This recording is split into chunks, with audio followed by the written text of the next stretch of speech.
Hello, my name is V-Sin, and this is a snapshot of Gundam Battle Destiny. Now, this game came out, how long has it been now? A year, maybe more than a year ago? It's Japan only, obviously, because it's a Gundam game. The only reason I'm doing this is because it recently went on PlayStation Vita The Best, which on the Japanese PSN basically means, it's a bestseller game from a bestseller game from previously. I think it has to be on there for at least a year or something. And it gets a discounted price. So here you go. So far, this is what I've done. Let's just get into this for a second. You can see I've been out this for almost 10 hours. I think I've done a pretty decent job. I've gotten through the Seed and Seed Destiny stories. I've done a couple of the extra missions, but not much. So what is this game exactly? It's pretty similar to a third-person shooter. I'd say it's comparable to Armored Core, only it's auto-lock instead of soft-lock. Also, you will notice that most of this stuff is in Japanese. Yes, at the top of the screen, you can see that's in English. You can see the statistics on the right side of the screen. Those are in English. But you look at all these menus, and it's like, moon runes, all of them. Thankfully, I can at least read katakana. The story, free battle. What the heck is this?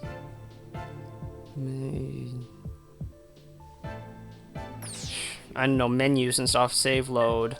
Online multiplayer ad hoc online. I haven't tried the online yet. I'm assuming it's mostly dead, but I could be wrong completely. Let's just take a look at these options here for a second. So this is the extra missions. You can do extra missions. You can see you have all these various missions. Also, I believe... No, okay, these are all just various extra missions. I've never tried any of them, I'm sorry. They're all basically missions. Versus missions, again, I'm not 100% sure what all of these are. Hoodie... Item... Yeah, again, I'm not 100% sure what all of these are, but I believe these are, another type of mission. Yeah, I'm sorry, you realize that I've been through this for 10 hours and I'm not being that helpful? It's because of the Japanese text. I don't understand too much. But I do believe that free battles, there's the extra missions that are just extra missions, and then there's the other ones that are custom missions, I think. Then you have the story mode. This, I'm pretty sure it's the tutorial. This is Gundam Seed Story. Over here. Gundam Seed Destiny Story. And then Battle Destiny Extra Missions, which I've only done a few of. Also, this one is hard. So, let's just get into some fighting, shall we? How about... I'm gonna get my ass kicked in that one. Let's try this one. So, this is the screen you get when you get to the mission select. Now, you'll notice all these various options over here. Now, what you can do is, all these menus you can actually access with touch controls, so if you're having a pain in the ass time trying to get through the menus, you can just use touch controls. This is SPE. I'm not 100% sure what exactly this does. I'm sorry. I'm gonna attach a translation guide to the...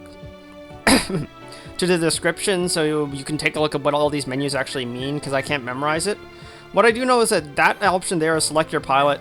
So this is my custom pilot, has a whole bunch of stuff, various stats. Again, I haven't memorized it. Over on the right here, you can see with the flashing, you have two passive skills. I believe... What the hell did I end up making these passives? I can't remember now.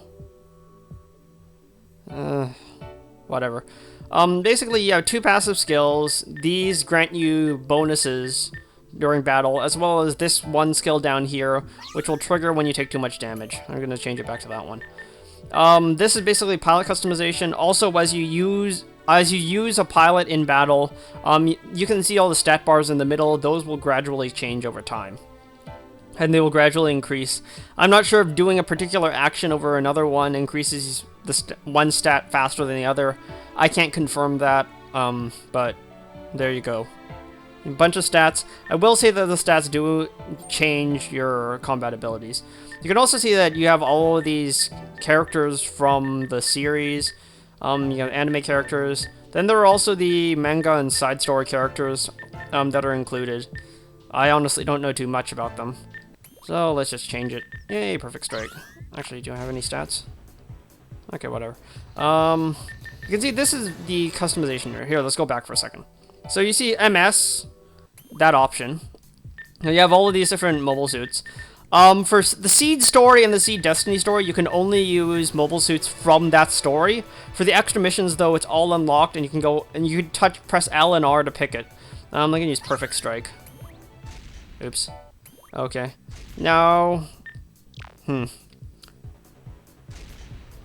okay. You can see that tiny arrow to the right of it.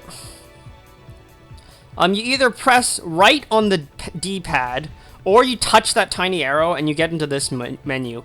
Again, you have all these various stats. I should probably... No, I'm not going to bother. Mobility. There we go. Okay, so at the top, you can see the TP number. TP is just basic stat numbers that you add to the unit. You can also increase your TP by doing missions. TP is also specific to the mobile suit. So if you use a mobile suit enough times, you'll gain a lot of TP quickly. However, GP is something that you'll gain over time, again from doing missions, but that's tied to your save file. GP you can apply to any mobile suit, but you gain a lot less of it. You can see, of course, there are all these various stats available. You can also change the stats on your weapons here, as you can see. Unfortunately, the stats on these weapons suck, because I haven't used it enough. Not like melee weapons, so there's melee stats. Okay, and then there are, of course, red bar over here. You can get out of it, or you can press X. Now, you can see the TP, the second line that says TP on it. You have one number that's 2,836, the other one is 12,784. That is based on the amount of TP. The one on the left is the amount of TP or GP you've put into the unit, and the option on the right is the maximum amount of those, of TP or GP that you can put into the unit. I believe there's some sort of upgrade later on in the game where you can put an unlimited amount of upgrades, so you can end up using the worst grunt unit with insane stats, but I haven't gotten to that point yet. Also, costo. You can see right underneath the red bar, there's 1,984. That is the cost. What that affects is the number of lives you get. You can see the one underneath that number, that is the number of extra lives I get. So I get in, I can die once, and then if I die a second time, then it's gone. You can see, for example, this unit here, you look at the bottom, there's 500, okay, 506. The 500 is the cost, the 6 is the number of lives you get. This is obviously, Jin, so it's terrible. And of course you can see all these various units have different costs and values. Also the ones I've customized, you can tell have awkward looking costs because I customized them. Let's see if I can throw more stats on this. Yeah, super customized beam rifle. Sure. There we go, I'm using a perfect strike. I'm making my AI partner use a strike. So, you can press square, or you can touch this red bar over here, and you can start. So, let's get into a mission. Load times are pretty good. I will say that I don't know, I heard from someone that this game isn't running at native resolution, but I've taken a lot of looks at this, and it looks like it's running at native. Like, I could be horribly wrong, but it looks like it's running at native resolution. So then obviously defense target located. There are various types of missions. You have to kill missions. Sometimes you have to wipe out everything. Sometimes you have to defend units, etc. So press right to lock on. And then you can start shooting stuff. You can also use the touchscreen in order to select different weapons. Or you can use up and down on the pad in order to select weapons. While locked on, use the right stick in order to change which target you're locked onto. And, I don't know. Maybe you noticed it back there. But, first gripe, lock-on is really awkward. Like, if you're facing a target, and the target, like, say, moves too far off to the left or something. Okay, sorry, let me get that again. If you're facing a target, and you're not locked on them, so like that, for example. Normally, how the way lock-on works is it locks on to the first to the target that's closest to you. Yeah, that came out really awkwardly. Let me try that again. So, okay, you can see, for example, that the reticule is over that target over there. I press R, though, it flips it all the way over there. Why? Because the lock-on auto-targets to the closest unit, not the unit you're facing. Which is really annoying. Also, however, once you start toggling lock-on, it sort of is kind of the first unit you get into. But, I don't know. I just don't understand the consistency of the lock-on system. It doesn't make any sense to me. So there you go, ace units. Ace units are just higher level, and for the purposes of a specific passive bonus, they just simply don't count as mooks. Then there are more of them. Loud cheering.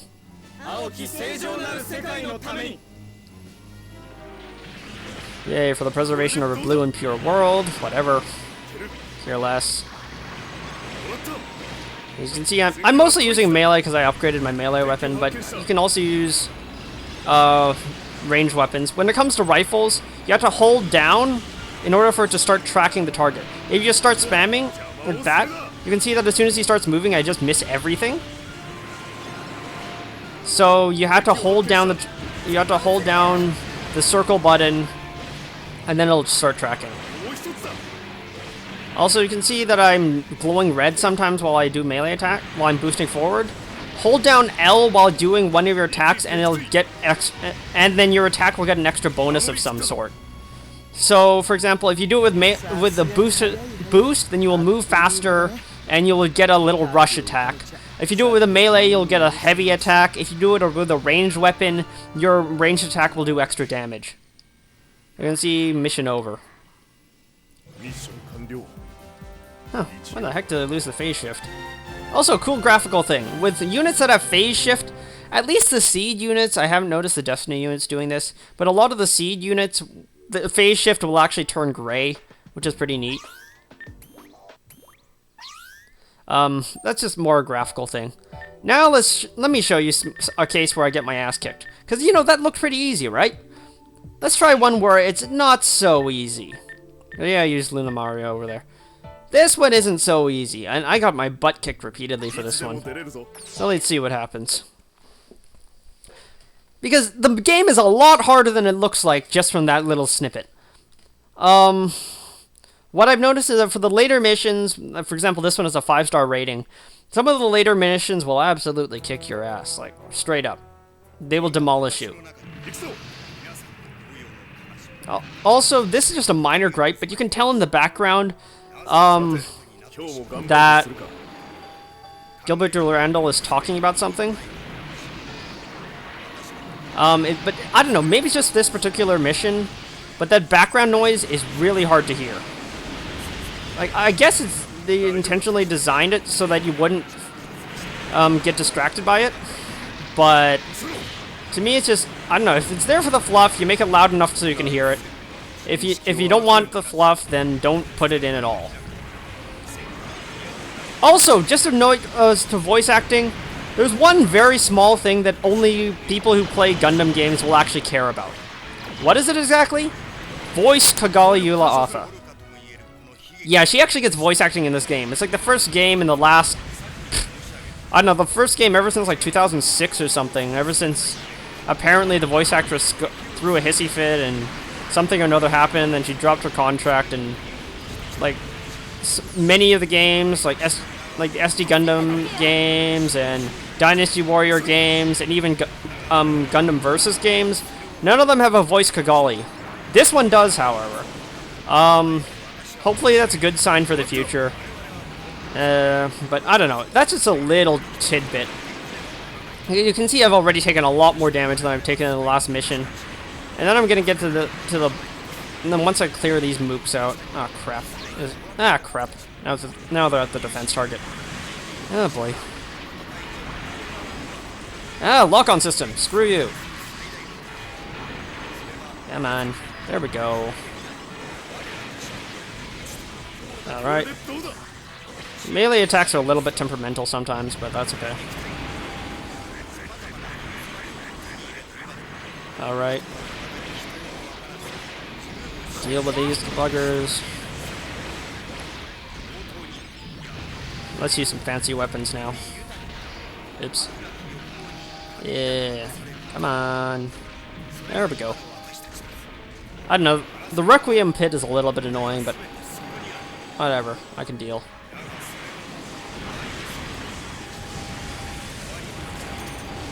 Also, fun note, the plasma cannons can actually fire through terrain.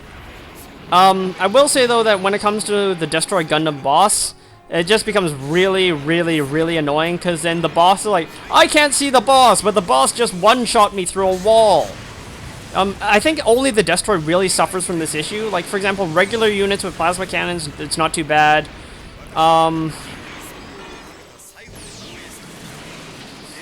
Let's see here. Enemy units with plasma cannons are fine. There's one mobile armor boss in the Destiny story as well that has a plasma cannon. That's fine because it never shows up because that only ever shows up in open areas.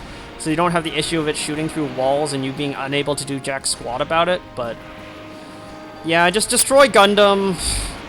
I don't know, that boss I think is just really cheap and you need to have all the stats set up. Otherwise it's going to take... It's bloody hard to beat that boss. Let's see. Also, plasma cannons. You aim it by holding down and using the left trigger in order to aim. You can see if I just tap it really fast, it doesn't hit. But then I aim a little bit. Alright, this is the part where it gets annoying. Let's put the boomerang on. Alright. Reload. Let's see how I get the lock on first. Ah! No! They're all heading for Requiem! Ah! God damn it. Yeah. Ah, missed completely. Yay! Missed completely again! There we go. Oh boy. Okay, I'm about to fail this mission. Yep. Blink for a second, and enemies get into this pit. Let's see what was down here. Oh, that explains everything. Okay, looks like the Akatsuki got in here. You see, I didn't really spend that much time. It's just the defense suddenly broke completely. Yeah, I spent a lot of time failing this mission. So I was expecting to fail that. Now, time for the voice Kigali that I was talking about. Was it this one? Oh, or was it this one? I think it was this one. Let's go into this one. I believe there's a cutscene before this or in the middle of this. And I'll show you a bit of that. The general voice acting in this game, it seems to be they just transplanted it from the anime, so it's nothing too special. But it's nice to have it there. It's like, hey, voice acting. 現在、本艦の前面には空母4隻を含む地球軍艦隊が、そして後方には自国の領海警護と思われる大部軍艦隊が展開中である。地球軍は本艦の出港を知り網を張っていたと思われる。また大部は後方のドアを閉めている。我々には前方の地球軍艦隊突破の他に活路はない。これより開始される戦闘はかつてないほどに厳しいものになると思われる。本艦は何としてもこれを突破しなければならない。このミネルヴァクルーとしての誇りを持ち、最後まで諦めない各員の奮闘を期待する。作戦を開始する。Was it this mission or I think I may have picked the wrong mission. Whatever. There, you got a sample of the voice acting. I believe, I don't know, I don't remember that from the anime, so I think that could actually be original voice acting. But when it comes to Kogali, it's all stock. I can clearly recognize it as stock because I've watched Seed and Destiny quite a few times. Alright, come on.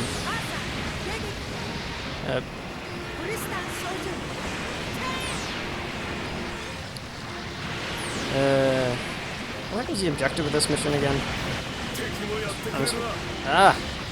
Let me lock onto a goddamn ship!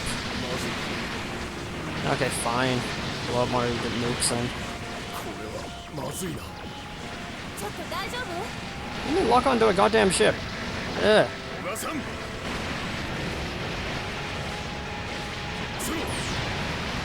Oh wait, this is the mission where we get out of orb. Oops.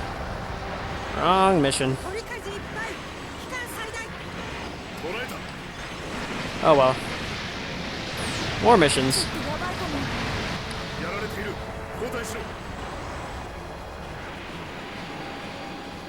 Oh well.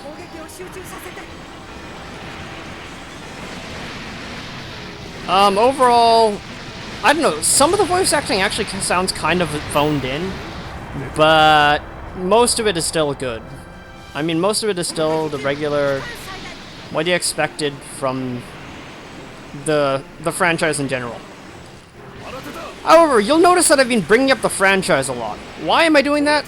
Because at the end of the day, this is a game for people who like the franchise. Like, I don't know, the combat is fairly interesting, I guess?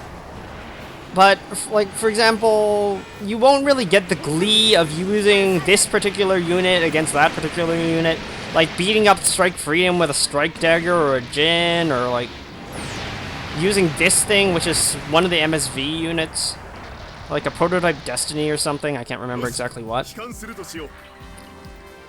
It's just, I feel that this game is heavily dependent on pandering to its fan base. Because if you're not a member of the fan base, then you will lose a lot of the enjoyment. The story is going to be boring. Like, straight up boring if you don't know what the story is before even playing the game. I mean, you do get some special characters showing up, like several of the mobile MSV ones. You have the guys from, what the hell was it called again? Stargazer show up as well. Oh, which mission was it? I think it was this one. Could be wrong. Okay, that one was the one with the Kogali voice acting. But regardless, I'm not going to bother. The video's dragging on a bit. So, would I recommend this game? First of all, because of the discount, the original price was 5,980 yen, but with the PlayStation Vita the best deal, or at least permanent discount, it is now 2,940 yen, half the price.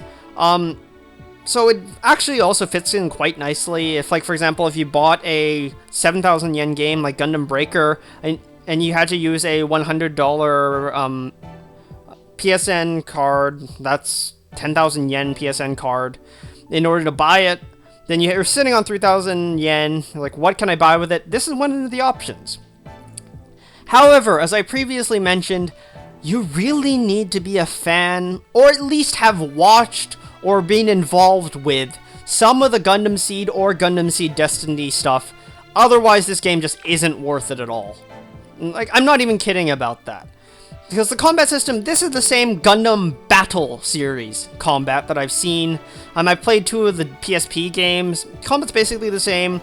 Unit customization's basically the same. Character customization is basically the same. Barring, of course, stuff like maybe the passive and special skills, but I don't know for sure. Overall, I would say that for the combat for combat's sake, I don't think it's worth buying this game. I really don't think so. It's accentuated by the idea that you have a massive selection of various mobile suits to choose from. Like, let's just go into extra missions so I can show you the entire list of them.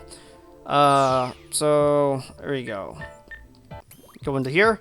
You can see you've got all of these Destiny units. Goof variant. This one is an MSV one, I believe. Then you have, these are the Astray ones. These are all the Seed ones. You can see all this crazy stuff. And then again, with all the characters, you get the Destiny characters, the Astray characters, the Seed characters, and so forth and so on. But, like, if you're just someone who doesn't care about Gundam Seed or Gundam Seed Destiny, you don't care about any of that at all. And I'm repeating myself again, but for the combat's sake, the missions for the mission's sake, it's not worth it. You have to be someone who is emotionally invested in collecting all these various units that you recognize and playing with them in various scenarios that the game presents to you. If you can't get that, then even at 3,000 yen half price, this game isn't worth it. I mean, it's sold pretty well in Japan, don't get me wrong. There are a lot of Japanese people who like the series, who are emotionally invested in it, and will like this. But if you're outside of the series, I can't recommend this at all. The customization, even though you increase the stats, you don't change the loadouts, you don't change the looks, you don't change any of that. So to someone outside of the series, that's just not worth it. It's just stats. So TLDR, if you are not a Gundam Seed or Gundam Seed Destiny fan, it's very difficult to recommend this game. Even if you are a Gundam fan, a One Year War fan, a Unicorn fan, a 00 fan, but not a Seed or Seed Destiny fan, not worth it at all. Because it is only Seed and Seed Destiny, unlike the older Gundam Battle games, which featured a lot of the Universal Entry. I believe one of the more recent PSP ones threw in Freedom Gundam, another one had F91, etc. One of them had Double Zeta, finally, etc. Those had various different areas of the franchises, and they were brought together. This one, though, it's so focused that you have to be a person who likes this particular set of the franchise. Otherwise, you will not be emotionally involved in this at all. And half the point of this game is to be emotionally involved with the characters and the units. Yeah, that's the third time I've repeated myself in the last 5 minutes, but it really bears stressing. Even if you are someone who likes the franchise, though, I still wouldn't go out of my way to buy this game. If you have the leftover yen, if you're like sitting on 2,000 yen, you want to see if you can use it for something, add an extra 1,000 and buy it, okay. But if you're not, even then, it's just, I mean, Gundam Breaker just came out. That one I thought was a lot better. It had better, wider appeal. It appealed to all Gundam fans, and I could still recommend it to people outside of the franchise. Except for the fact that it was bloody expensive. But this, I'm sorry, you really have to be a Seed fan, or it's just not worth it. So, yeah. Seed fan or bust. My name has been V Sin. Thanks for watching.